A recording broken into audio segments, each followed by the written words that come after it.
Welcome to the TezDown.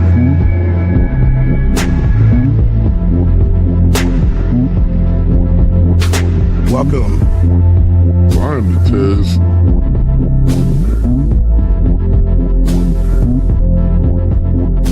Mic check 1 2. Welcome.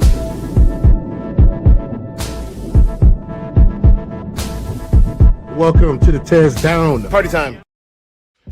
Under Section 107 of the Copyright Act of 1976, allowance is made for fair use for purposes such as criticism, comment, news reporting, scholarship, research, education, and parody. Under this act, fair use is permitted use of copyrighted content that might otherwise infringe on the exclusive rights of copyright holders.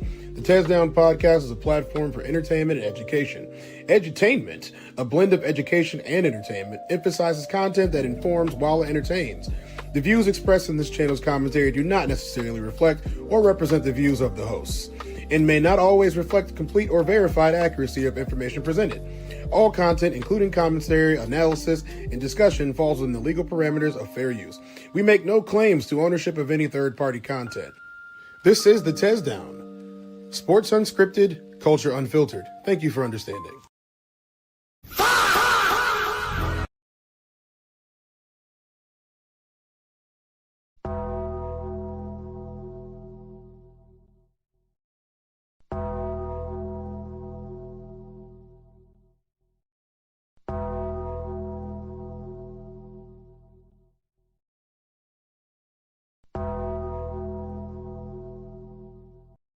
You don't want zero problems, big fella. Are you making another beat, Daddy? What up, nephew? And Genius is my dad. Hey, Lele. Classic. Bass. Hard times ain't nothing at all. Really come from a struggle. Real. Move around Michael Buffer. Always ready to rumble. All that mean is off the muscle. Y'all can't match my hustle. Screen bucket, that's a cuzzo. Bigger key to no muzzle. Lately I'm feeling exhausted. Think I'm tired of being humble. Coach all on the duffel. Chip on my shoulder, you don't wanna ruffle. Where I come from, everybody is cutthroat. Could've been dead, I'm just doing what I'm up for. My old homie jumped off the roof. I tried to shepherd, he was nutso. Life, win or you lose, you gotta pick it or choose. Inspired, chose to win. Now when Good morning and welcome to the TezDown. This is Monday, April 20th. Oh, what does that mean for everyone? Well, I know what it means for me. I don't know what it means for you. But it's time for the TezDown news. It's our new Monday special show, and it seems to be doing pretty good. The last time we did, so we're going to do it again today, and we're going to talk about the headlines. You guys want to talk about the headlines, and it is indeed time for greatness. What's up? Greatness oozes from my veins. What's up, Soft Rain? Happy 420 to you guys. Who resonate with it. And I think at the end of the show, we're going to do a Origins of 420 episode. So we're going to do a segment on that, Origins of 420, today while we're doing it. So we're going to talk about that a little bit later on at the end of the show today. So how about we go ahead and get into our headlines, which is the topic of today's show. The President Trump has declared a national emergency. Yes, he's declared a national emergency. Unfortunately, I don't smoke anymore. I totally understand, Ramon. You can still do it in spirit. But the president has declared a national emergency in the United States, and we're going to find out why today on the TezDown. So let's get cracking on the episode so we don't miss anything, guys.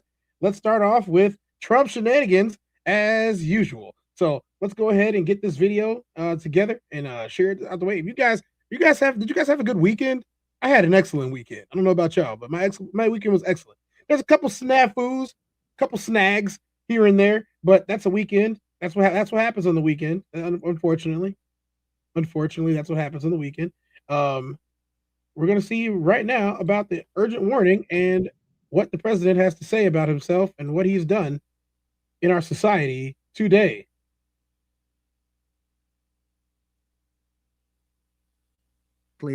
More secure without the threat of Iranian ships, drones, missiles, nuclear menace, or anything. So the Strait of Hormuz is going to remain safe. We have a lot of Navy ships there. We have the best equipment in the world, inspecting for mines.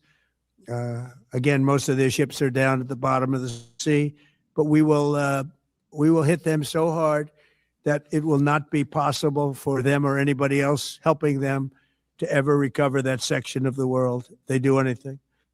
In recent years, the regime and its terror proxies have launched attacks on hundreds of commercial vessels. We're putting an end to all of this threat once and for all, and the result will be lower oil prices, oil and gas prices for American families. We've done that. We've done it. We brought it very low. This was just an excursion into something that had to be done. We're getting very close to finishing that, too. In the meantime, during this brief disruption, the United States is offering political risk insurance to any tankers operating in the Gulf. So we're putting up. Please define what political risk insurance actually does. If there's anyone that is in the chat right now that can tell me what political risk insurance is, I would gladly listen to you. So I need someone to tell me, what is political risk insurance? Someone let me know what that is today. It's the first time I've ever heard that term before. So let's keep going. Risk insurance will perhaps go alongside of them for protection. We don't think it'll be necessary if it is. And if they do anything, the price will be incalculable. It will be so great that they will have wished they never did it, because you have to keep the straits flowing. With all of that, it affects other countries much more than it does the United States. It doesn't really affect us. We have so much oil. We have tremendous oil and gas, much more than we need. We have Venezuela now as our new partner, great partner. They've worked out so wonderful. We're working with. Whoa. Venezuela is not your new partner. You basically conquered it by stealing their president. If you guys didn't remember, our government, the United States government, kidnapped the president, Maduro, of Venezuela. So Venezuela is your partner now, but you have their president sitting in jail in New York. All right. It's a new world, y'all.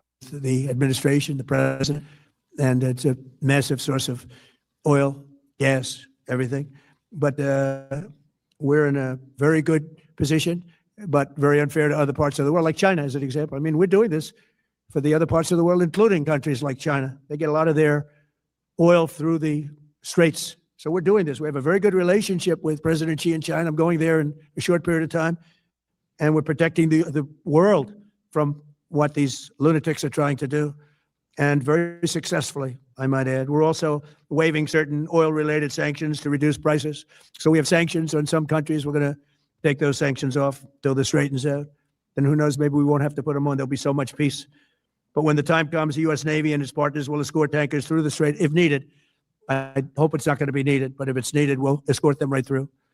And we have the greatest mine-sweeping ability. We have the greatest ships, and all of we know exactly where they're placed. We'll get them out of there very fast, but we hope we don't have any of that. And again, if they do that, if they play that game, we're going to hit them at a level that they have not seen before. So we're winning very decisively. We're way ahead of schedule. Our military is the greatest in the world, with the greatest equipment and the greatest people in the world. Nobody's ever seen anything like it. Iran's a very powerful country. They were going to take over the Middle East. If we did not hit them, they were going to take over the Middle East. They had thousands. So before we even go down to that line of thinking, we're going to read this. It covers perils such as expropriation, political violence, currency inconvertibility, and breach of contract. PRI, political risk insurance, is essential for operating safely in emerging economies and securing the financing. Sovereign, I see you with the closet words. What's up, Fatal Measure? Remember the people in Venezuela, people cheering in the streets. I wasn't there, so I don't remember that. Spiderweb66 said China didn't need your help till you started this stupid shit. And I have to agree that China did not need our help at all. I'm gonna come. Oh. Yep. That's what happens every time. Google works for everybody. And thousands since their last hit. They had thousands and thousands of missiles and everything else. Most are now destroyed, but they were going to take over the Middle East. Those weapons were aimed at Middle Eastern countries that had nothing to do with this. They were going to take over the Middle East, and they were going to try and destroy Israel. So we stopped it with good timing, and we're very proud to be involved in this, and it's going to be ended soon. And if it starts up again, they'll be hit even harder. Thank you very much for being here. Go ahead. Any questions? Thank you. Thank you so much. Go ahead. Do you approve of Iran's new supreme leader? And secondly, can you tell us more about your call with Russian President Vladimir Putin today? Yes. What did you discuss? Yes, I had a very good call with President Putin. We had a lot of people on the line from our side, from his side. We were talking about Ukraine, which is just a never-ending fight. And look, there's tremendous hatred between President Putin and President Zelensky. They can't seem to get it together. But I think it was a positive call on that subject. And we obviously talked then about the Middle East. And he wants to be helpful. I said, you could be more helpful by getting the Ukraine-Russia war over with. That would be more helpful. But we had a very good talk, and he wants to be very constructive. Yeah, please. Yeah, please. Thank you, Mr. President. On Iran, you called it an excursion. You said it would be over soon. Are you thinking this week it will be over? No, Are you but talking soon. about days? I think so. Okay, and with respect Very soon. Look, Whatever happened to 2 weeks? We were told that this was going to be over in 2 weeks. This has now been going on for over a month. Our gas prices are higher, and everything else is higher as a result. There is some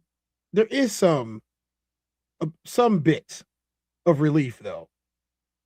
Jet fuel is supposed to go down in price. We're going to see how that happens, but I'm not sure. Let's see what the president has to say about this. everything they have is gone, including their leadership. In fact, there are 2 levels of leadership, and even actually, as it turns out, more than that. But 2 levels of leadership are gone. Most people have never even heard about the leaders that they're talking about. So it's obviously been very, very powerful, very effective. to Cuba, you said that Cuba wants to make a deal. Yes. What would the United States get in return for that? And why should Americans trust Marco Rubio to negotiate it? Well, Marco Rubio is doing a great job. I think he's going to go down as the greatest Secretary of State in history. Look at what we've done as a presidency. Look at what we've done as an administration. They trust Marco, and so do the American people trust. He's been successful no matter where he's been. He also speaks the language, which is always nice and always helpful. But he's dealing, and it may be a friendly takeover. It may not be a friendly takeover. It wouldn't matter because they're down to, as they say, fumes. They have no energy. They have no money.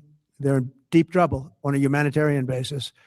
And we don't want to see that, but they were very, very bad to a lot of people, as you know, and a lot of people living on the Cuban-American vote, which I got at record levels. Very important. Those people are very important to me. I know what they went through. They went through hell. Some of them have gone on to be some of the most successful people in the country. Cuban-American business people, some of them are like the most successful in the country. And a lot of them are friends of mine because I've been fighting this battle with them for a long time. The Castro regime was brutal, but they lived off Venezuela. Now they don't live off Venezuela. Sends them no energy, no fuel, no oil, no money, no nothing. They lived without Venezuela. They couldn't have made it. And we cut them off from everything else. So yeah, they're going to make either a deal or we'll do it just as easy anyway. Yeah. Please, go ahead. There's a footage that shows an American missile strike and a Tomahawk missile like. Remember, if you're new here to the TezDown and the TezDown news, please like and subscribe. Every Monday, we do a rundown of the news in this fashion, in this way, and I report it myself. The rest of the series of the shows are a little bit different. They're a little bit more focused on certain issues, but it's Monday. We're doing the news. This is headlines at the TezDown News. Destroyed that Iranian girls' school. So will the U.S. accept any responsibility? Well, I for haven't that strike? seen it. And I will say that the Tomahawk, which is one of the most And finally, somebody is stepping up and saying the exact same thing that I did. I believe that this president has to use certain types of drugs to be able to maintain any type of composure in front of people. I think that his capacities are so diminished that if he's not on these types of uppers, then he's not able to do his job or even speak to people. powerful weapons around is used by, is sold and used by other countries, you know that. And whether it's Iran, who also has some Tomahawks, I wish they had more, but whether it's Iran or somebody else. Wait, what?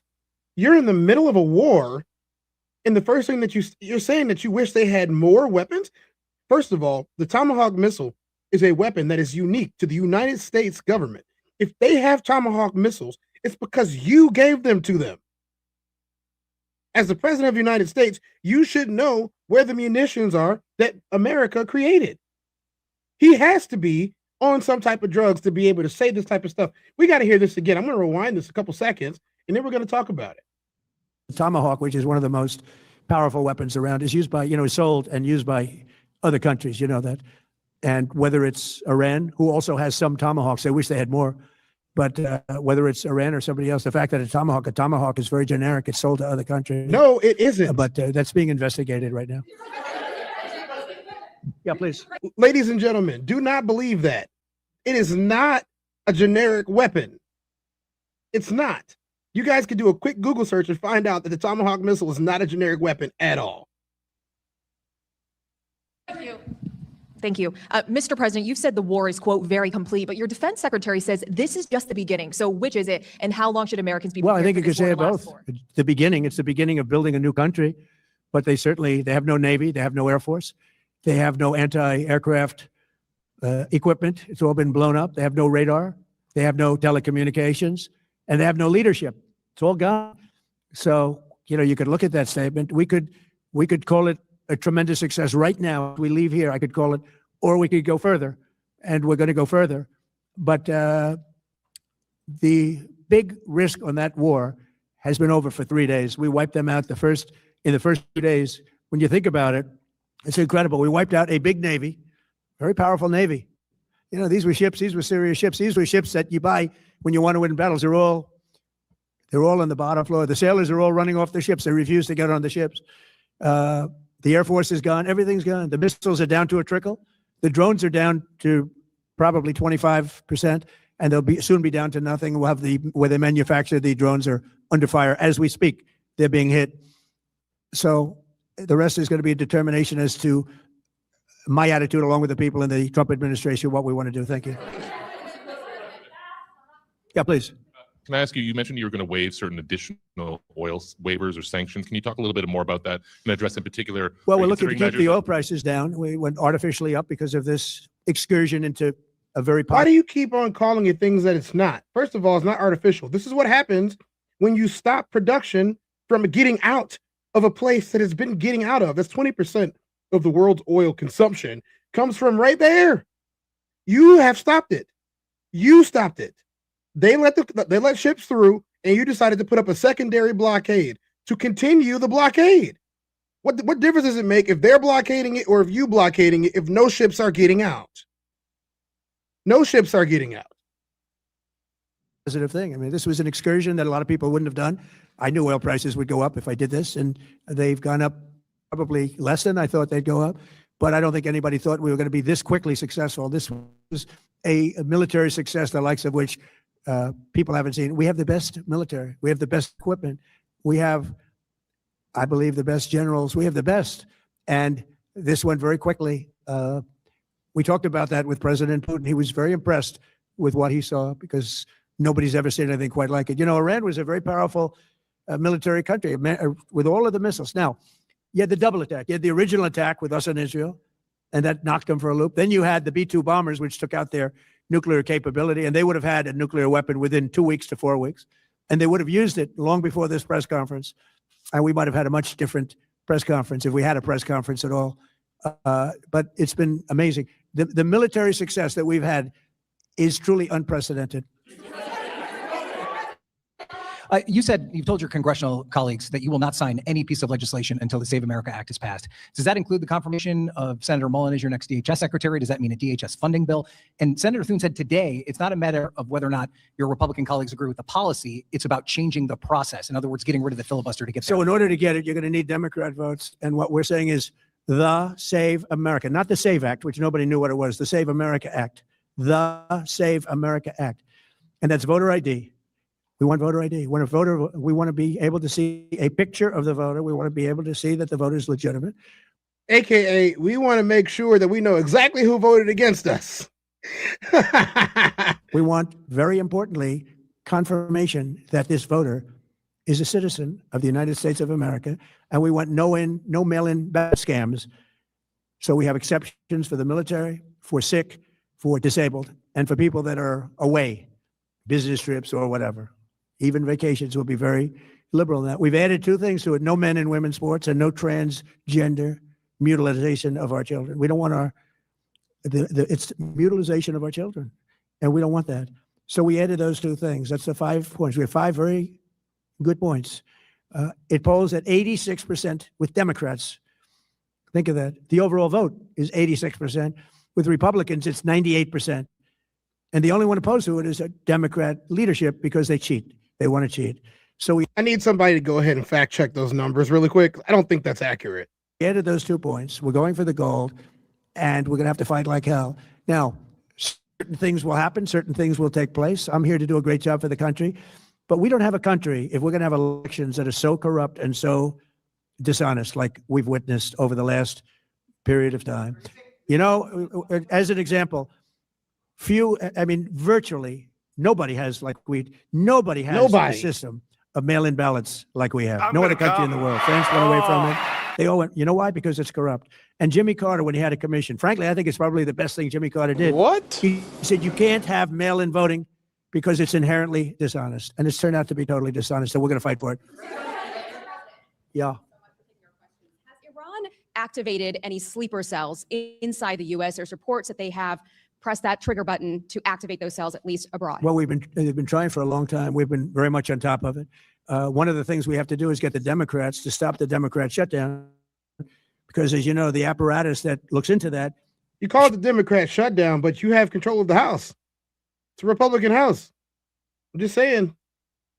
Humor and the Democrats have shut it down, which tells you they probably hate our country a lot. But the Democrats have to open that up. But we've got very, very good intelligence into that. We know a lot of different things that have happened that have been very bad. A lot of them came in during the Biden open border period, but we have them under, we've got them, we're watching every single one of them. Yeah, we know a lot about them. The biggest problem we have is the Democrat shutdown. We know a lot about them, but the shutdown doesn't allow us to do what we have to do. Do you have to take him out? Does he have a target on his back? You mean the new supreme leader? You mean the son? How can there be an Iran? Well, I don't want to say that, but I was disappointed because we think it's going to lead to just more of the same problem for the country. So I was disappointed to see their choice. Thank you, sir. You've said you have someone in mind to be the new Iranian leadership, if not the Ayatollah's son. What are you looking for in that person? Are you looking at someone internal, given that you just said that their leadership has been? I like the idea of internal and eternal. Come to think of it, but I like the idea of internal because it works well. I mean, I think we've proven that so far in Venezuela. We have a woman, Delcy, who has been, president of the country, very respected, she's doing a great job, and it's, no disruption. So you want to change the regime? Is what you want to do? You want to replace the leadership with leadership that gets along better with you, and I totally understand that from a deal-making standpoint. But you're interfering in other countries' policies. You can't keep doing that. Those are war crimes. We had, as you remember, Iraq, where everybody got fired. The military got fired. The police got fired. The politicians got fired. There was nobody. And you know what they turned into? ISIS. We don't want that. We don't want that. So I would like to see people that are inside go. Now they talk about the son of the Shah. They talk about other people, but hasn't been there in many, many years. We have a formula that's been very good so far, and I think it'll continue to be good. The relationship is extraordinary with Venezuela, smart country. We've taken out 100 million barrels of oil. It's right now in Houston being taken care of and made so beautiful. And you have to see this at work. They have it's brought to the refineries. It's being refined in Houston, which is made exactly for that product. Well, speaking of that, and why we're having issues in the Strait of Hormuz is because you keep doing stuff like this. President Trump and the United States military have seized. President Trump, and the United States military has seized a ship in Iran, and this ship was trying to get through the Strait of Hormuz, and it was an Iranian ship. This is not going to go well. Ceasefire in the Middle East. President Trump says a U.S. delegation will head to Pakistan today for peace talks. Sources tell CBS News Vice President J.D. Vance, Special Envoy Steve Witkoff, and Trump's son-in-law Jared Kushner will again lead the negotiations. Yesterday on Face the Nation, former White House advisor Amos Hochstein, who was part of the Biden administration, said these talks are critical. The Iranians now have a card they never had before in practice. In theory, we knew they can close the straits, but they never did. And now for the foreseeable future, they have this card against us and against their neighbors. Iranian state media says officials from Tehran will not attend the negotiations today. So here's the thing. How are you going to have peace negotiations if nobody attends them? So we're going to have a peace negotiation. We're going to have some peace talks, and there's going to be nobody at the event that needs to be talked to about the peace. Yeah, good idea. Very good idea. Retaliation after U.S. forces seized one of its tankers in the Strait of Hormuz. That cargo ship was allegedly trying to get past the U.S. blockade in the waterway. CBS News senior correspondent Charlie Daggett is following the latest developments out of the Middle East from Tel Aviv.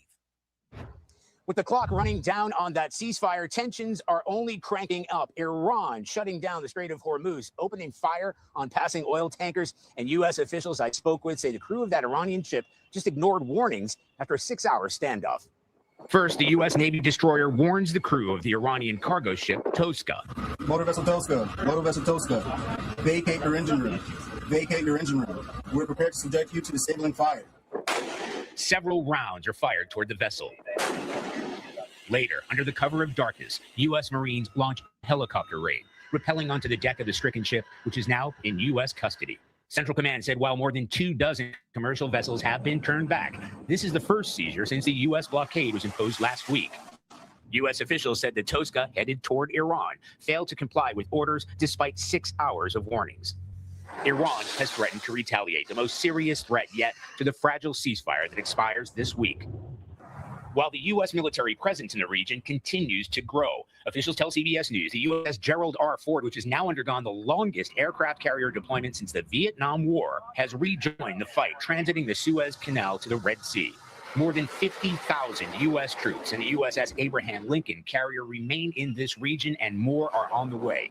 A third carrier, the George H.W. Bush, is due to arrive by the end of the month, to be joined by thousands more Marines sailing from the Asia-Pacific region. Iranian officials described the capture of that merchant vessel as a hijacking and an act of piracy. Now, we know that ship had been identified under U.S. sanctions, but it's not exactly clear what it was carrying. Back to you. All right, Charlie, thank you very much. A key sticking point of the war has been Iran's stockpile of highly enriched uranium.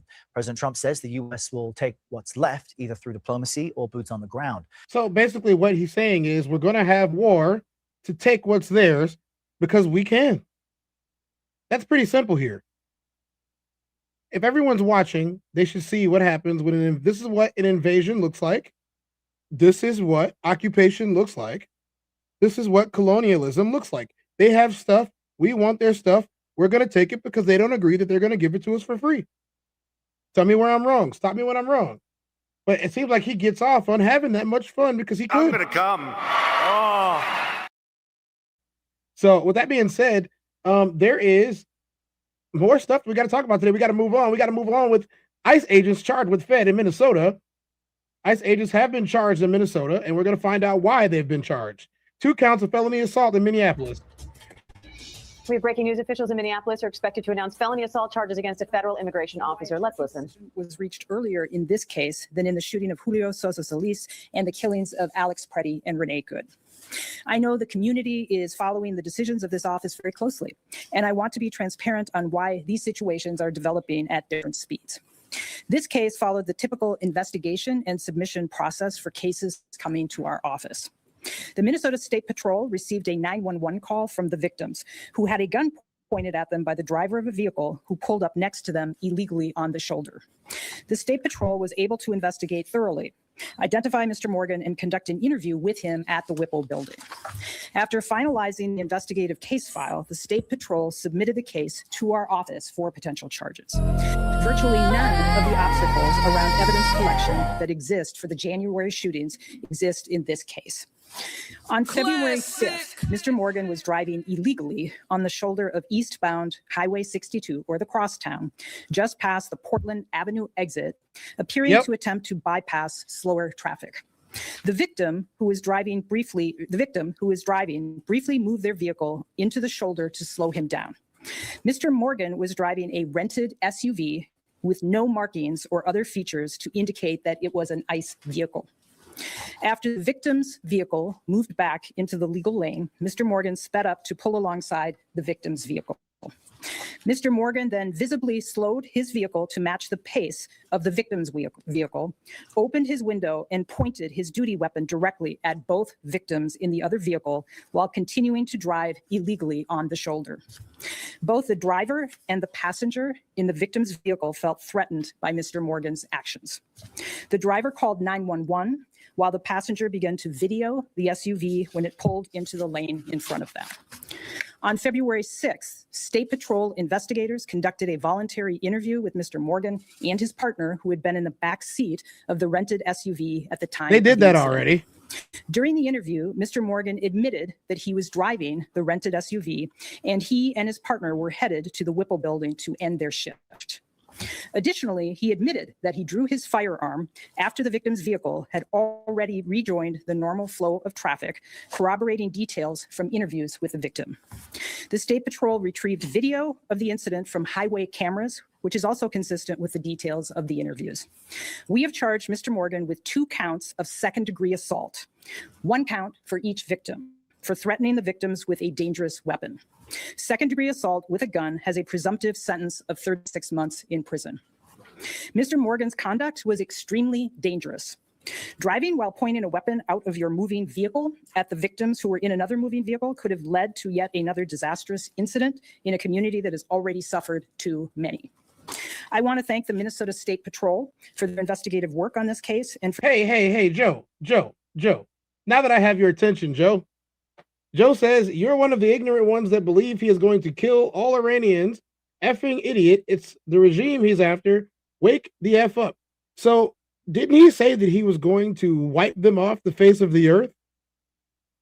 That wasn't Donald Trump that said that? You sure? Are you sure? Because I'm pretty sure he said that. Do you want me to go back and get the other evidence that he said that? Because I could. I could. He did say he was gonna, commit some genocide.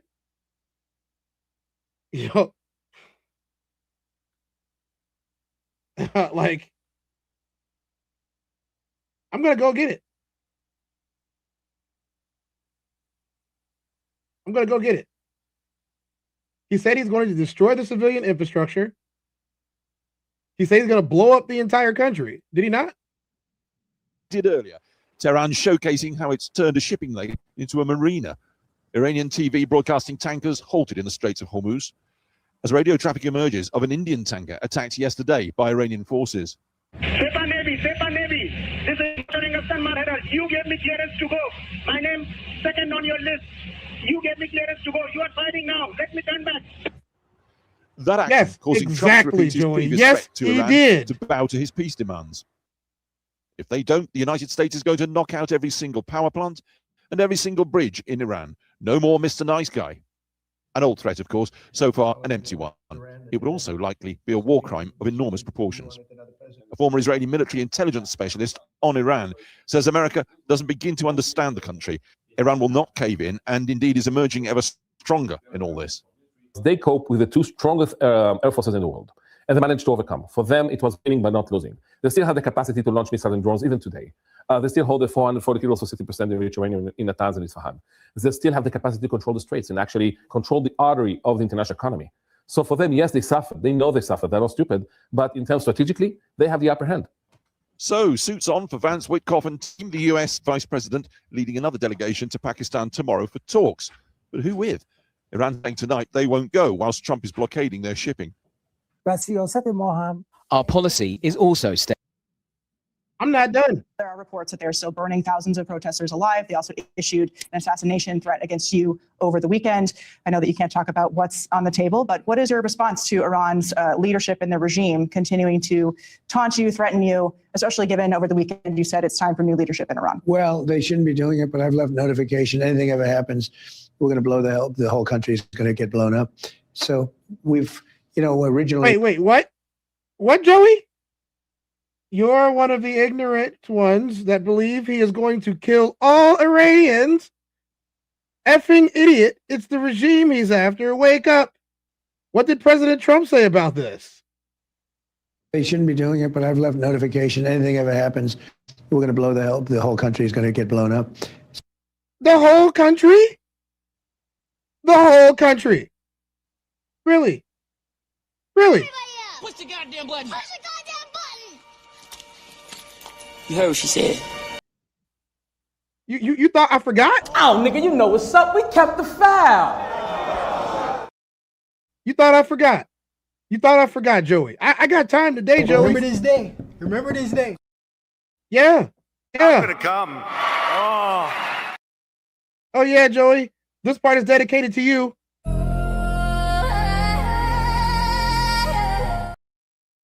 We kept the files, Joey. So we've, originally Biden should have said something, when they made a statement.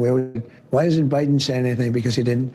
But a president has to defend a president. Like if I were here and they were making that threat to somebody, even not even a president, but somebody like they did with me, I would absolutely hit them so hard. But I have very firm instructions. Oh, Joey, you are just taking L after L after L because your president, loser. Can't even win this argument, Joey. What are you talking about? Thing happens, they're going to wipe them off the face of this earth. Hey, everybody in the chat. Everybody in the chat right now. What does wiping someone off the face of the earth mean? You wait. You were asleep? Is that why you said that ridiculous comment? Hold on. I must remind you what you said while you said it. I'm one of the ignorant ones that believe he is going to kill all Iranians. I'm an effing idiot. It's the regime he's after. Wake up. But the president said, I have very firm instructions. Anything happens, they're going to wipe them off the face of this earth. Oh, okay. What do you think wiping them off the face of the earth means, Joey? So I'm the ignorant one, but your president just told you that's exactly what he's going to do. All right. Let's get back to the news that we were on today. Sweet Jesus. Come on, let's find out more about these ICE peoples. To us, I don't recall when it got submitted to us. It was submitted to us in February on an out of custody basis. Because our office has thousands of cases, we prioritize in custody cases. And we also took our time in making sure that we understood what all of the facts were here and making sure that we were thoughtful in charging the case. Is it fair to say that there was any delay associated with making sure you got it right, given the national? I made an entire series of videos about leaving the country. They won't let us. And other countries don't really want us right now because we're Americans. So you leave or make the country that we live in better. What you talking about? You got veterans telling you to shut the hell up and you won't shut the hell up. Eyeballs on this being an ICE agent versus any random member of the public who might have pulled a gun in a road rage incident? Well, I would hope that our team, and I believe this to be true, would take the time we need in any case, especially an out of custody case, if this incident had happened to any other member of the public. But certainly we were trying to figure out and trying to get additional details so that we could make sure that if there is a motion to remove, if there is a claim of federal supremacy, that we are prepared to respond to that. Can you clarify if you know he is in fact still an ICE agent? I do not. We do not know that. But what if he refuses to turn himself in? How long does this process go on? So they charged him without having him in custody. And that's the biggest part right there. Nothing else has changed on that front or that end. What I'm going to say next is we got the Pope. We got the Pope in studio talking about how much he dislikes what's going on with Donald Trump and why him and Donald Trump are beefing right now. What does the Pope have to say? Come on, Pope Leo from Chicago. Let's get Pope Leo in the building. Let's get Pope Leo in the building.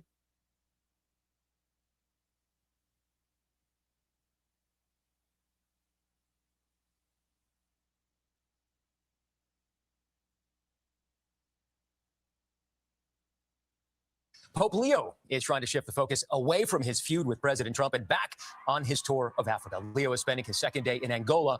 Earlier in his trip, the Pope and the President clashed over the U.S. and Israeli war with Iran. Chris Livesay is traveling with Pope Leo. The Pope now says his primary mission is to preach peace to the people of Africa, not to the White House. It was looked at as if I was trying to debate, again, the president, which is not my interest at all. It was a week ago when the pontiff responded to posts from the president head-on aboard the papal plane. I have no fear of neither the Trump administration nor speaking out loudly about the message of the gospel. The clash overshadowing his trip to Africa, where locals have been overjoyed. This is what it's like when the Pope comes by in the Pope-mobile. Like in Cameroon, where a separatist conflict has killed thousands and displaced more than 500,000. We pray that as he has come, we will have peace. Yes, that is all we want. We want peace. It was here the pontiff made fiery condemnations. The world is being ravaged by a handful of tyrants. Woe to those who manipulate religion in the very name of God for their own military, economic, or political gain. The Pope now tells us that the speech was written before President Trump first lashed out. Vice President Vance has thanked the pontiff for saying he did not want to debate the president while acknowledging real disagreements. Now, today, the pontiff is celebrating Mass in Angola, where he is once again condemning exploitation and promoting reconciliation. For CBS. Well, that's some good stuff that we've heard from the Pope. Doesn't like him. You guys like him, but the Pope doesn't. Are you guys Catholics? The ones that are talking crazy. Are you guys talking crazy? Are you guys Catholics? Are you Christians? Are you even Americans to begin with? I don't know. It's the internet. What's up, Vicky? How you doing? Vicky Ridgely, nice to see you in here. First time? Hit the like and subscribe. Thank you so much. I appreciate it. I'm here every day. So we got some more news about this. Apparently, it's just not cool being religious anymore at all. And it's an act. And the Israelis agree.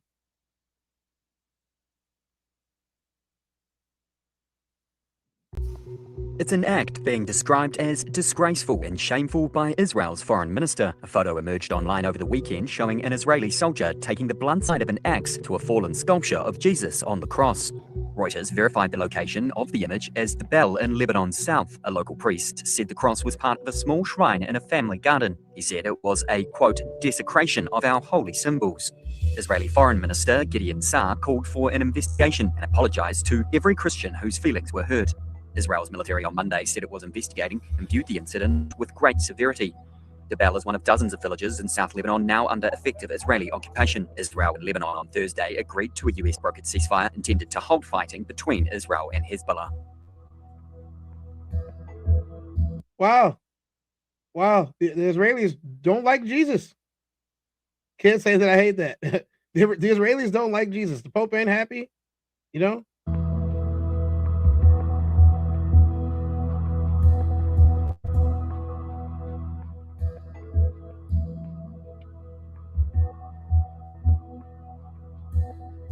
Following the completion of an initial examination regarding a photograph published earlier today of an IDF soldier harming a Christian symbol, it was determined that the photograph depicts an IDF soldier operating in southern Lebanon. The IDF views the incident with great severity and emphasized that the soldier's conduct is wholly inconsistent with the values expected of their troops. The incident is being investigated by the Northern Command and is currently being addressed through the chain of command. Appropriate measures will be taken against those involved in accordance with the findings. What do you guys think? Is this war a farce? It's not a religious war, is it? It isn't. It couldn't possibly be a religious war because it seems that they don't have a real religion that they're going after or upholding. Just in. More breaking news from today. It's going to be a long day, ladies and gentlemen, so lock in while we're here. Russia, more Trump shenanigans. Russia is getting ready to send troops into this war. Is this the beginning of World War III? I'm starting to think that it is.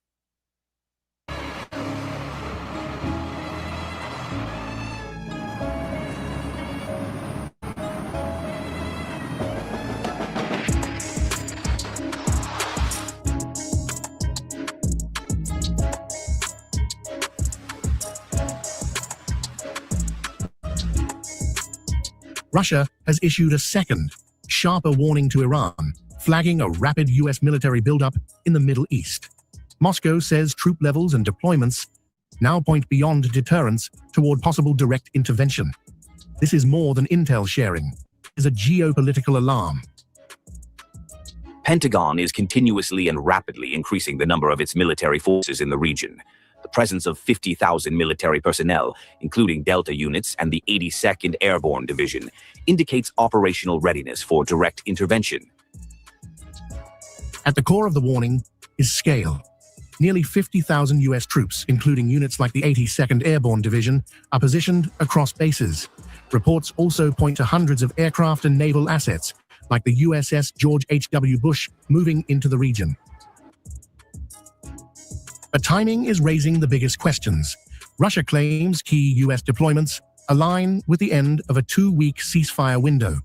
For Moscow, that overlap signals risk, suggesting diplomacy and military positioning may be moving in parallel toward a critical moment. That critical moment sounds a lot like war.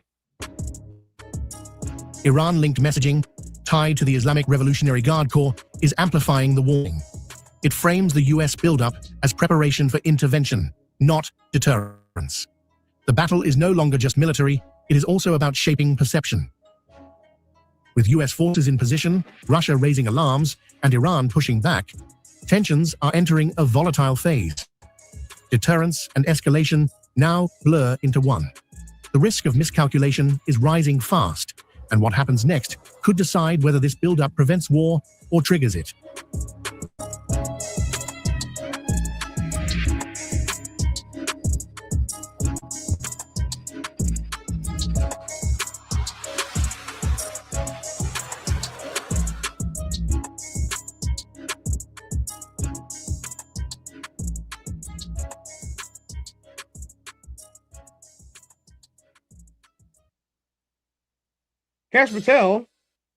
Kash Patel has decided that he's going to have more problems than what he's already got. And we're going to see about those problems right now.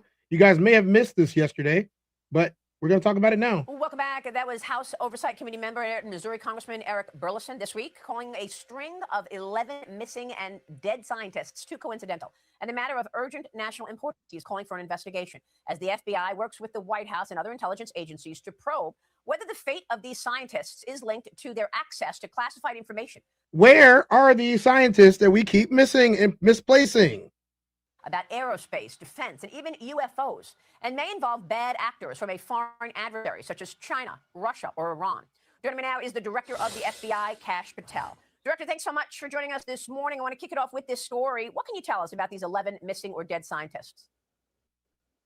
It's great to be with you, Maria. And look, per our conversations with the White House and the president, the FBI is going to be spearheading the effort collectively with our partners at the Department of Energy and the Department of War. These missing and killed scientists and former professional members of the Department of Energy vary in wide range. And we're working most importantly with our state and local partners who have the jurisdiction on each of these cases, whether they be a homicide or a missing persons case. They have the evidence. So what we're going to do is collectively pull it all into one place. We started this process last week, and then we're going to look for connections, like you said, on whether there are connections to classified access to classified information and or foreign actors, and then we will produce that information to the White House and the world because it's of such great public importance. And if there's any connections that lead to nefarious conduct or conspiracy, this FBI will make the appropriate arrest. I mean, you've been working on an investigation of China for many years. I remember years ago you were looking at China's bad behavior and how it constantly undermines the United States. Do you have any evidence so far that this is also linked to a foreign adversary like China? You know, as of right now, there's not much we can say, but we don't have hard information directly linking any of this to overseas adversaries. Okay, but you also recently told us that there was a major cyber attack. I mentioned it to the president just there. China did a cyber attack on the U.S. How significant is the undermining of America by China right now? Well, look, just look at our intelligence community's assessment that came out last year, at the end of last year, which specifically stated that the most persistent and active cyber threat we face in the world is from China. That's the entirety of the 17 organizations stood up to protect this nation, made that determination. So the FBI packages its program in response around that. And what China does is three things. They use the People's Liberation Army, the PLA, the MSS, the Ministry of State Security, their spy service, and their private sector to engage in a basically triad of cyber offensive warfare and attacks. And what did the FBI do in response? Last year alone, we focused specifically on actors such as Salt Typhoon and Vault Typhoon. What do? They go out there and they do large-scale espionage collection. And in the second half of it, what they do is they stand up enterprises within our critical infrastructure nodes, water, energy, communications, to do disruptions at a time of inconvenience for the United States of America. This FBI last year arrested over 200 cyber actors, and this year we're already up to 60. What we're doing most importantly than just the arrest, though, is a complete dismantlement of these enterprises. And we've already had over 50 complete dismantlements focused specifically on actors from China and elsewhere because they are the most active and persistent threat. And that's what we're going to continue to do.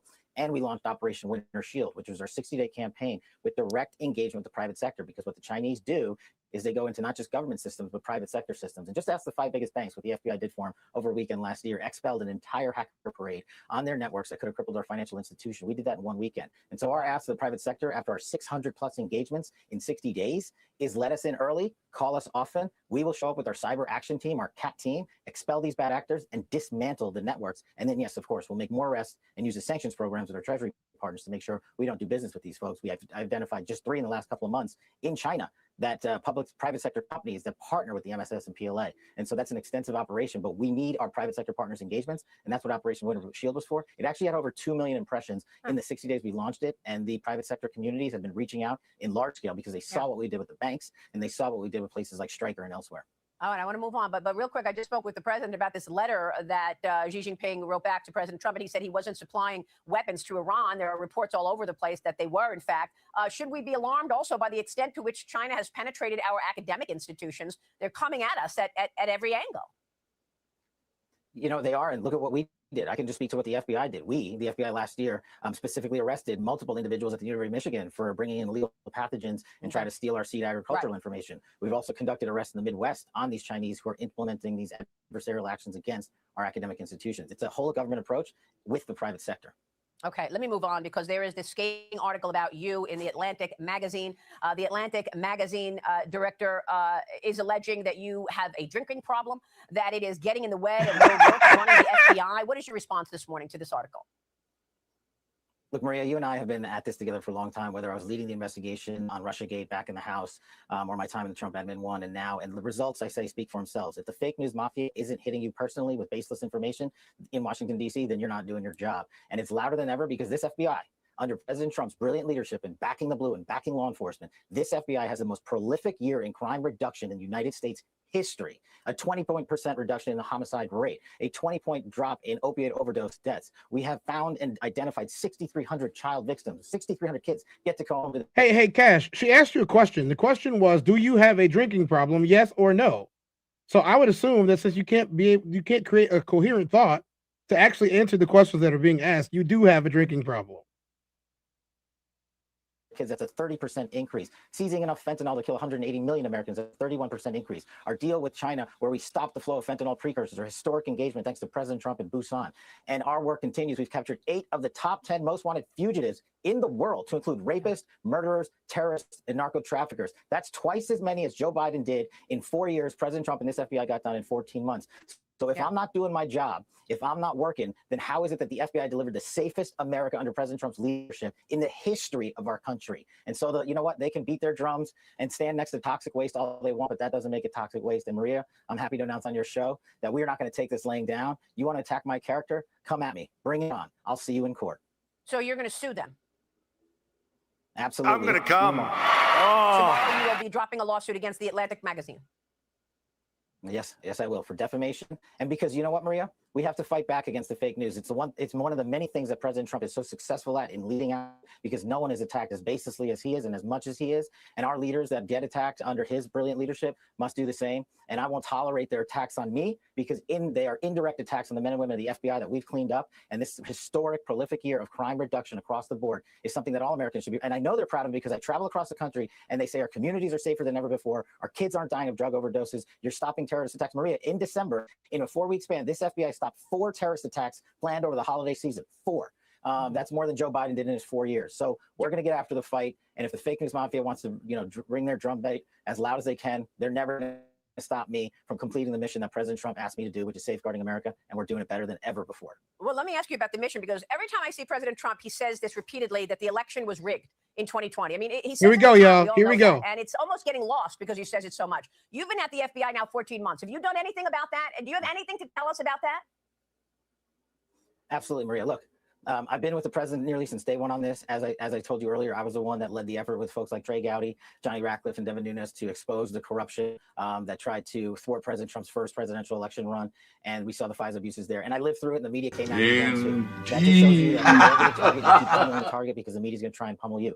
We are not going to take this and have not taken this laying down. We did already indict former Director Comey, and that's the judicial process. But we also, at this FBI, even though we uncovered Brian, tell us what has been exposed. Brian, please allow us to understand what has been exposed.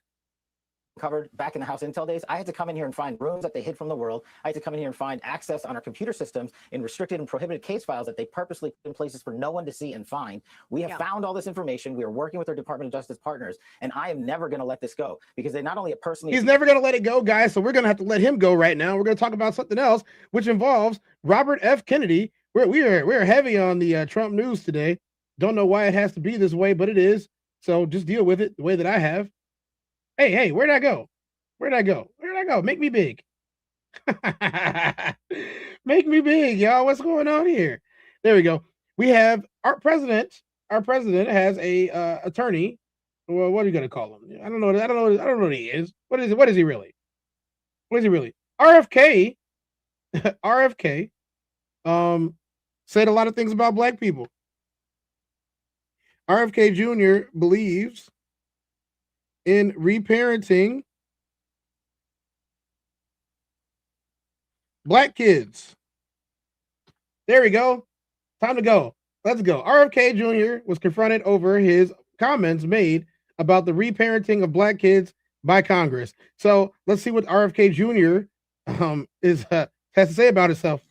Mr. Secretary, you've made a number of outlandish Secretary, not frankly, attorney. disturbing comments both before and during your tenure as Secretary of Health and Human Services. I want to draw your attention to one of those times. In a 2024 podcast interview, you suggested that Black children on ADHD medication should be reparented. You said every Black kid is now just standardly put on Adderall, SSRI, benzos, which are known to induce violence, and that those children are going to have to go somewhere to get reparented. There is a lot to unpack in that comment. I know that you've already answered several of the questions I was going to ask, and so I'm just going to rephrase them. Mr. Secretary, you've already admitted that you are not board certified physician, and you've already admitted that you did not go to medical school. Have you ever reparented, or parented, I should say, a Black child? I don't even know what that phrase means, and I doubt that. Yes or no answer. I doubt that I said that phrase. No, Absolutely. I'm not going to answer something that I didn't say. You absolutely said it. I'd like to hear the recording. So Hey. Are you sure that he said it? Are you sure? Are you 100% positive? Because he swears up and down that he never said that. This is in my way. Yeah, he swears. Look, guys, it doesn't want to behave. But he said that he didn't say it. Let's find out if he really said it or not. Because it doesn't make any sense. I don't even know what it means. I don't either. That's why I'm asking. And by the way, I don't even know what that means, but it's provocative. Gets the people going. So to be clear, you're not a doctor, you have no medical degree, and you have no formal medical training. You have never parented a Black child. 24 of the 26 HHS secretaries have not had medical degrees. This is my time. You shouldn't have been talking shit. And I say to the chairman, I want to reclaim my time. So you are not a doctor, have no formal medical training, and you've never parented a Black child, and yet you are suggesting that the federal government should take Black children away from their families and reparent them and send them off to some wellness. He did say this. In my time, Congress, you don't get to talk. Lumber is at a 5-year low, Congresswoman. Reclaiming my time. Let's just have Arm instead of providing them with evidence-based. You're just making stuff up. I am absolutely not making this up. Mr. Secretary, in your opinion, what factors should the federal government consider when reparenting a Black child who has been on ADHD or ADD? I don't even know what you're talking about, Congressman. I don't know what you're talking about. I don't know what reparenting means. I don't either, but you said that. I did not say Mr. Secretary, for Black families in the United States, the issue of family separation is not new. Our nation has a long and painful history of separating Black children from their families. During slavery, Black children were taken from their parents and sold with no regard for their humanity. And after slavery, Black families continued to face forced separations through Jim Crow laws, discriminatory policing, and you don't want zero problems, big fella. Assumed that Black parents were unfit. Even today, Black children are removed from their homes at higher rates than white children, not because of their greater harm, but because of longstanding bias and built-in institutional. For you to suggest that Black families are not capable of raising their own children is deeply offensive. Sir, you are the Secretary of Health and Human Services for the world's most powerful country, and your words matter. Tell us how, Dutch. Reparenting Black children, when you sow doubt about the safety of vaccines, and when you promote unproven statements that have no basis in science, you endanger. You see, we here at the TezDown, we have no problem when you guys make these types of claims, right? Dutch says need to be prepared, need to prepared. Okay, so you didn't even spell correctly. That's not a full sentence. Black mamas are completely failing the youth. I don't believe that. I don't believe that one bit. I'm definitely not about to get into it with the black mamas. Not at all. You don't want zero problems, big fella. Want this smoke? Nope, I don't want that smoke. And you definitely shouldn't want that smoke. Let's find out what RFK said about it. To the lives of everyone across this nation. Those children have parents. And to suggest they have to be reparented is offensive. I never suggested that. Your words matter. When those words are careless, communities pay the price. When your words are imprecise, they create confusion. And when your words are dismissive, they cause real harm. So you don't have the pleasure, because of your position, to speak first and think later. Nope. Not in this job and not because of your responsibility. I expect, and the American people expect, that you choose your words with sincereness and with seriousness, the seriousness that your position demands. American lives are at stake, and it's time that you start acting like it, sir. Wow. Well, it's time to, we don't have time to talk about RFK right now. We're going to jump into the next segment of the show. You guys can continue in the chat, and we'll talk about it then. I will catch up on chats. If you put a chat in there, I should put it on the screen unless it's something disgusting. Louisiana mass shooting. So I don't know all about this story. It just happened the other night. I'm going to cover it.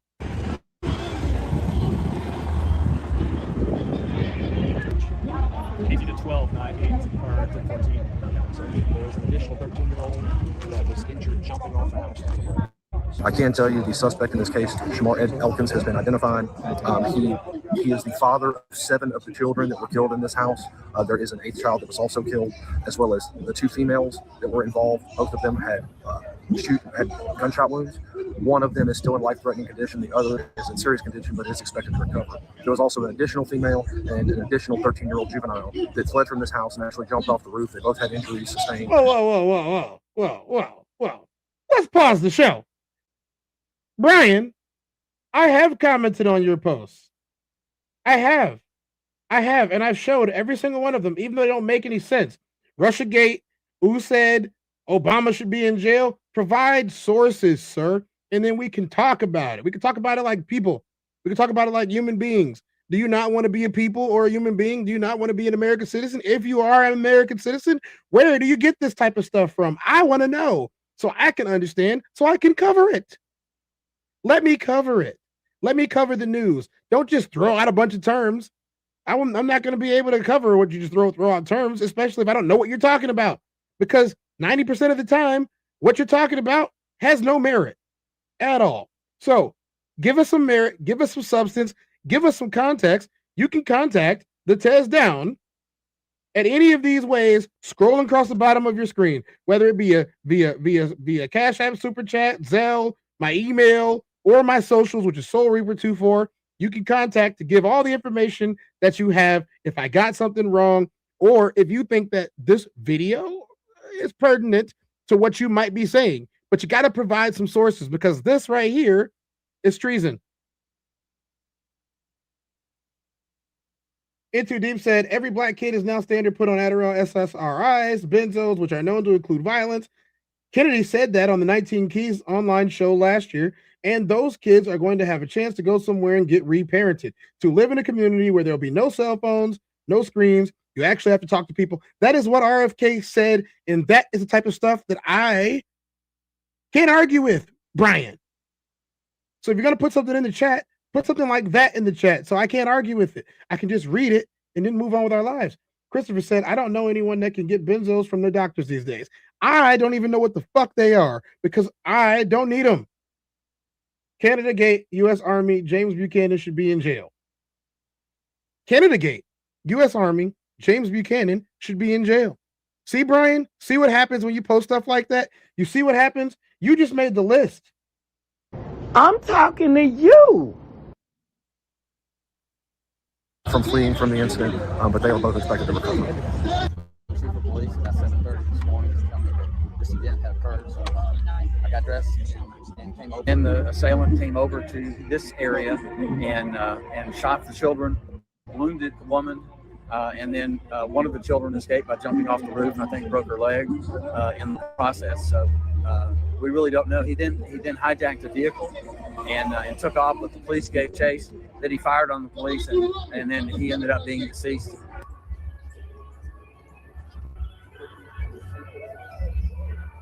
Hey.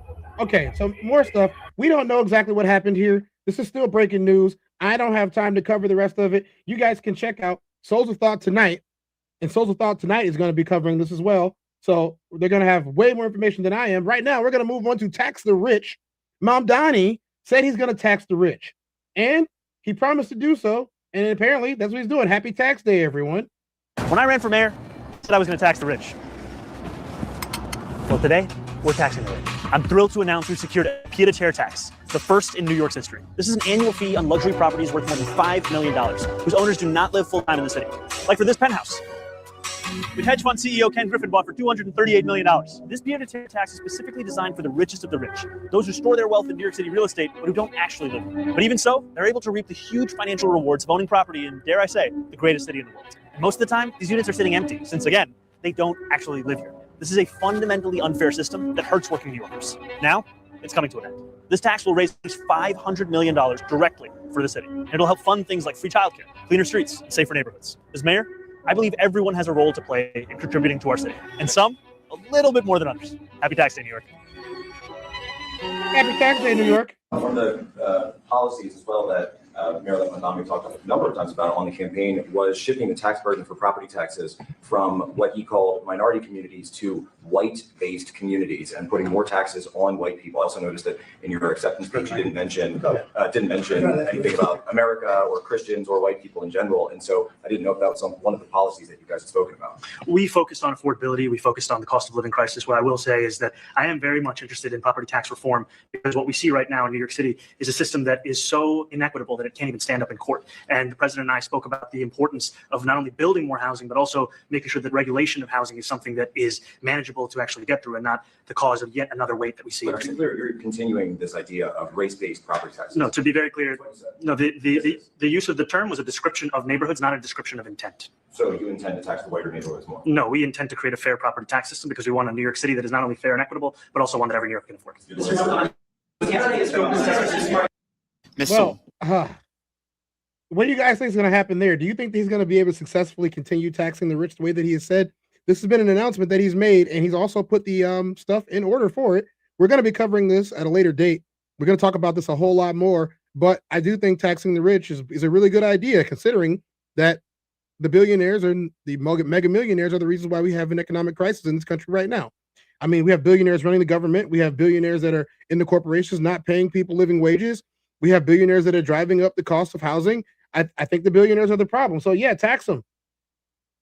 Interdeep says New York is experiencing significant population outflow with over 415,000 people leaving the state in 2024 and roughly 900 leaving daily. That's 900 people a day. That is roughly 900 people a day. That is around 3,000 people. That's around 3,600 people or 3,800 people a month. 3,600 people a month. Sorry. Almost 4,000 people a month. Almost 4,000 people a month are leaving New York. Wonder why? It's starting to get hard to live there. Driven by high living costs and taxes, this trend has resulted in a net loss of over 273,000 residents between 2020 and 2024, with many moving to Florida, Texas, and within the tri-state area. So New York's having the problems, guys. They're having the problems, and Mamdani is going to fix it by taxing those rich people in New York. We got another segment. We got 2 more segments left today. We're going to do AI. But before we do AI, we're going to do what we normally do every single day, and that is it's time for a TezDown stretch down. So if you're at your desk, what we do here on the TezDown is you guys can take a stretch to free up some blood flow. We're going to do that today. Let's stretch.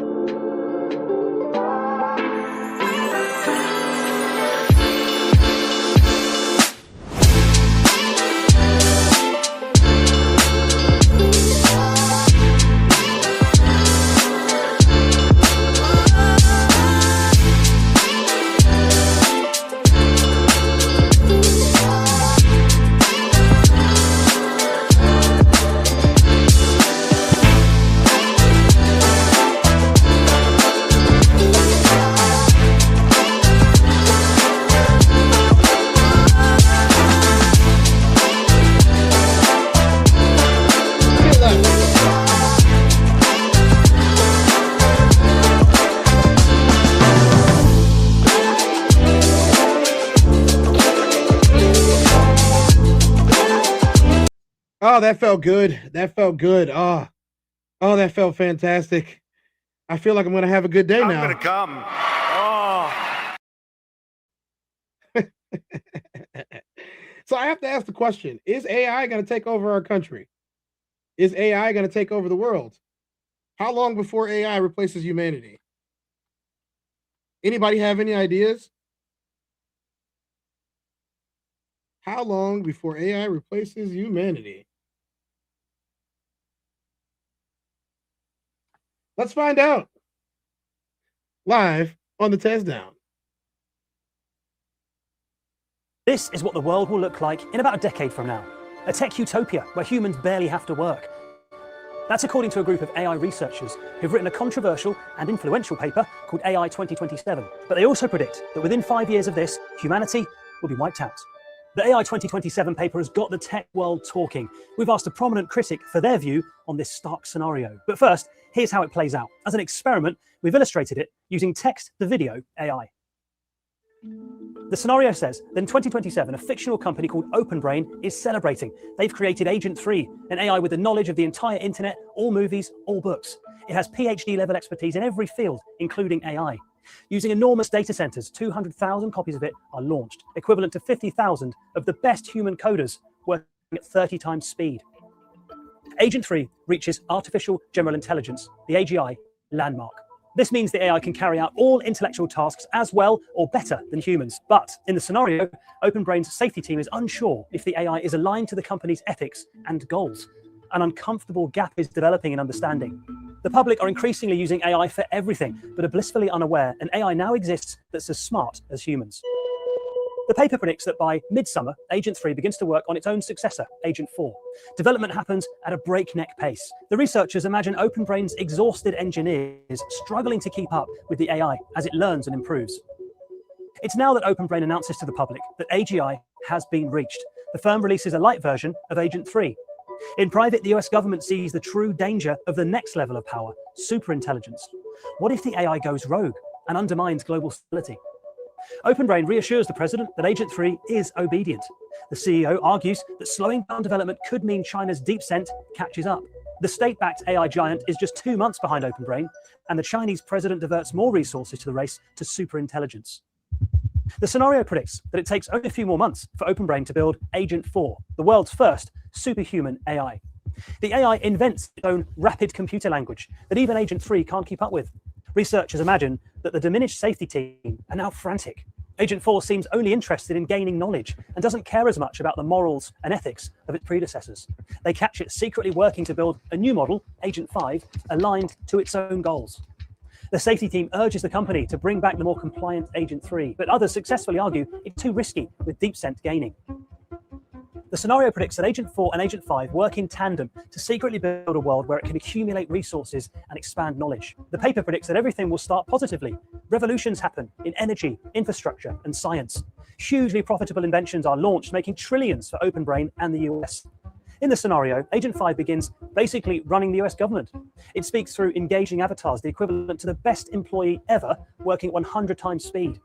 The anger here is palpable as protesters march against OpenBrain. Protests about job losses pick up pace, but the AI's expertise in economics means people are given generous universal income payments. So most happily take the money and let the AIs and the growing robot workforce take charge. The researchers predict that everything takes a turn in mid-2028. Agent 5 convinces the US that China is using DeepSent to build terrifying new weapons. The AI is given authority and autonomy to create a superior army. Within 6 months, the US and China are bristling with new weapons. The world is on edge.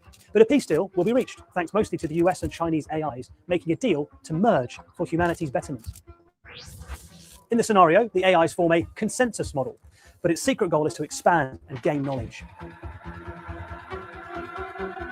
Years go by and humanity is happy with their new AI leaders. There are cures for most diseases, an end to poverty, unprecedented global stability.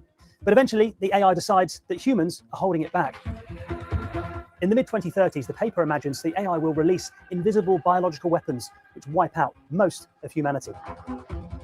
The scary scenario says that by 2040, a new era dawns with the AI sending copies of itself out into the cosmos to explore and learn. In the words of the paper, Earthborn civilization has a glorious future ahead of it, but not with humans. It all sounds very sci-fi, but the AI 2027 scenario is being welcomed by experts who are trying to warn the public about the potential existential threat to humanity. But others disagree and say it's all too far-fetched. You know, I'm not going to disagree and say it's too far-fetched. I believe that it can happen. I really do. We got time for one more segment in this show. But before we do that segment of the show, we're going to give you guys what you guys came for. You guys missed out on the show that we did in Chicago. I'm going to give you guys a sneak peek of what we did right now.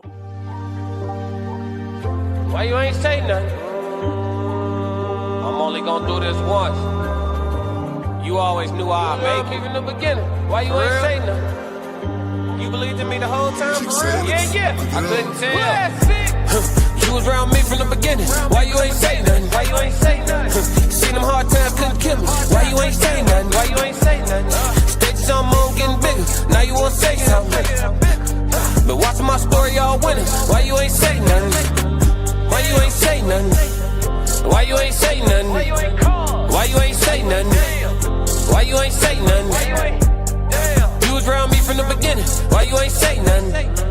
Why you ain't? Stages I'm on getting bigger. Now you wanna say something? Put that on my soul. That is the Raw Society Coalition. The Raw Society Coalition is a group of content creators. There are 5 of us. We formed together like Voltron in order to create a more perfect union between the people that are up there and to give you guys high quality content. We do live shows and we are on tour across the country, maybe internationally if we can make that happen. If we got an international audience, if we do, you guys let us know, make it worth our while. If you guys do want to see us in your city, make sure you contact one of us. My email is scroll at the bottom of the screen. It's pretty easy to contact me. I'm not hard to find. You can also find me across the web with my handle, Soul Reaper 24.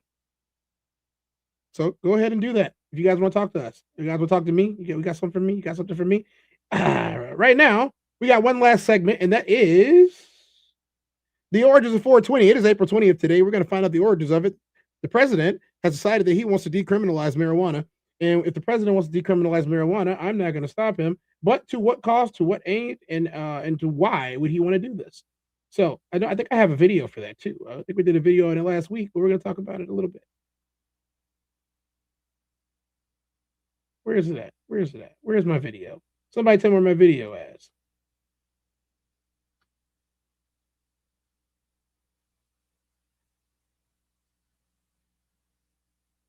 Shift could be coming to how the federal government classifies marijuana. Sources say President Trump could sign an executive order Thursday that would reclassify it from a Schedule 1 drug to a Schedule 3.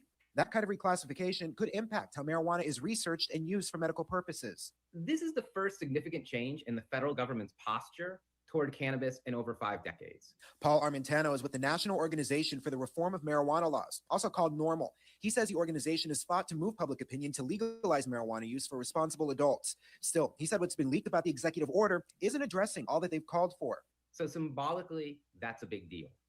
Practically, there is still major changes that need to occur at the federal level in order to harmonize what the states are doing with cannabis with respect to how the federal government views cannabis. Armentano said the organization wants to see cannabis removed from the Controlled Substances Act altogether. Similar to how alcohol is not included in the CSA, which is why states have a significant amount of authority and autonomy when it comes to how they choose to regulate alcohol within their own borders.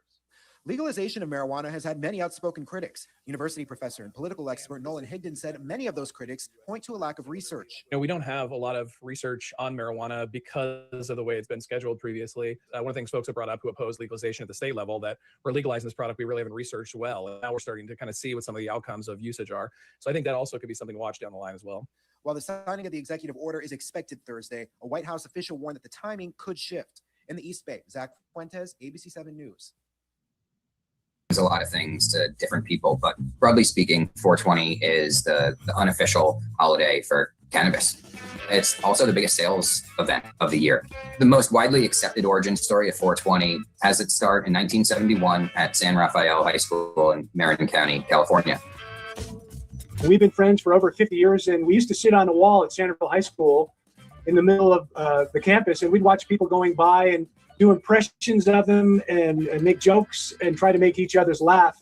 And that's how we became Waldos, from sitting on the wall. One day, a friend of a friend brought them a hand-drawn map and said, hey, my brother is a Coast Guard and he planted some weed plants. And he said that these guys were growing marijuana. For some reason, they thought that their commanding officer was going to bust them, and they didn't want to get busted. So they decided to abandon this growing project. They said, we could pick it. They said that the Coast Guardsman grew a map of where it was, and he had the map, showed me the map. And we decided, hey, let's go pick it. We all looked at it, and he told us what the story was, and all of us were going to get together, meet at 420, and search for these hidden plants. They set the time at 4:20 p.m. They would meet at this statue and on campus, light a joint, jump in the car, and go, on an adventure trying to look for these plants. So it went on for several weeks, and they never found him. But they did coin the term 420. We could say 420 is our secret code in front of our parents, cops, teachers, everybody. And nobody knew what it was, and it was our little private joke. And it spread to the wider circle of friends that we had. It spread to our younger brothers. It spread to their classmates. So it started going from class to class to class. It started going through generation. You go to college, and your college buddies, they pick it up, and they're from all over the United States. My brother Patrick was good friends with Phil Lesh, the bassist from the Grateful Dead, for 50 years. Now, Phil asked my brother Pat if he'd like to manage a couple of side bands while their Dead were taking some time off. So I worked with them, touring around California, doing shows, and I was backstage smoking with Phil Lesh and guys like David Crosby and Terry Haggerty and a host of other musicians. And Patrick, my brother, and I were spreading 420 backstage, and then it kind of filtered through the roadies and the people that were hanging out, and that spread throughout the Dead community. And after that, the entire world. With the proliferation of state legalization, I feel like we forget that, like, in the 90s, marijuana was not okay.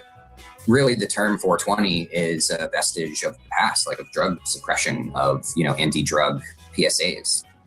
Perhaps the biggest irony of this whole cultural phenomenon is that what started as a joke between a couple of Stones teenagers has blossomed into the biggest sales event of the industry.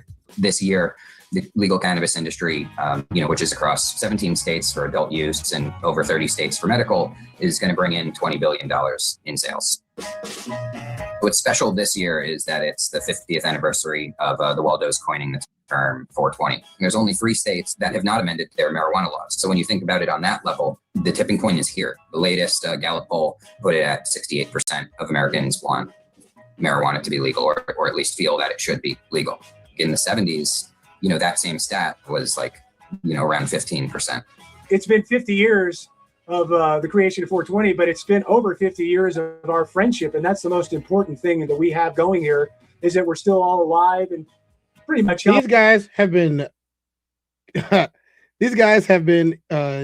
imbibing in the medicine for 50 years. They look great. So much for destroying your brain. Healthy, and we're still friends. We want to celebrate our friendship and the spirit of 420 of friendship, humor, and kindness. With that being said, happy 420 to everyone. I hope you guys had an excellent show, like I did. I had a good time here today. We will be back here in 24 hours to have another show around 12 in the afternoon, Central Time, give or take a little bit. I appreciate all the new people that showed up today. Make sure you guys like and subscribe. I do appreciate the numbers there and the way they're growing. You guys tap in with the rest of the Raw Society Coalition that will be here. I'm going to put an image on there. I'm not going to do no talking. I want you guys to screenshot the image that I place up top, and then go and watch these channels later on today. Let's remove that guy. Yeah, go ahead and watch those later on today. Take a screenshot. I will be here watching you watch them, and then I'll see you guys tomorrow. I am Tez.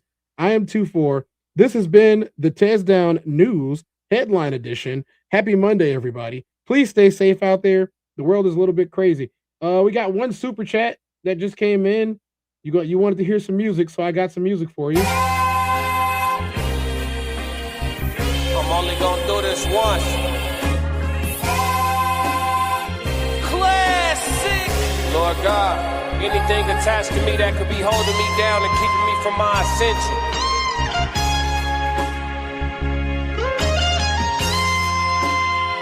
I pray that you detach that from me. so I can fly. They think ill about me, they still around me. Lord God, please set me free. I ain't going out like Gandhi, bet it won't be nobody next to me. Classic. The people I'm loving the closest way more than the people I don't. It's the people that hurt me the most in this life, be the people that's locked in my phone. They made a mistake, I gave them some grace. I make a mistake and they won't do the same. People be dishing out what they can't take and they take what they cannot get back to the game. I'm unforgiving cause I'm unforgetting. I harbor resentment, I know what you did. I am not Jesus, it ain't no repentance when I'm on a mission and moving relentless. Been here before, I know the feeling. Think it's forever, the end to be chilling. Mike Jackson, my life is a thriller. Close to midnight, I turn to the villain. Boundaries over sparing your feelings. Sebastian gone, you can cry me a rip. To be great, you gon' have to be different. When you say it, they gotta know that you meant it. Long as your actions match your diction, people gon' know that you standing on business. A lot of experiences come with this wisdom. I'm only giving you what I've been living. Enlightened now, but still remember the time my mind was a prison. Enlightened now, but still remember the time I felt like a victim.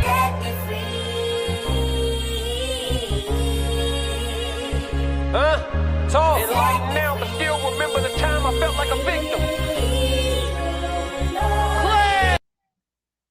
Classic.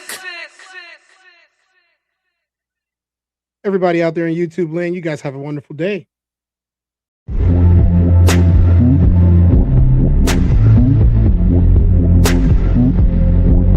Finally, Tez.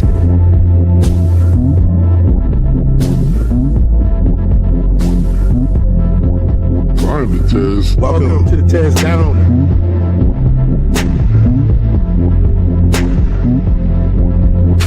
Welcome. Finally, Tez.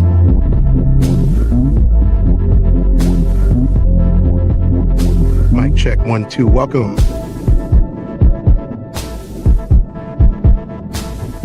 Welcome to the TezDown. Party time.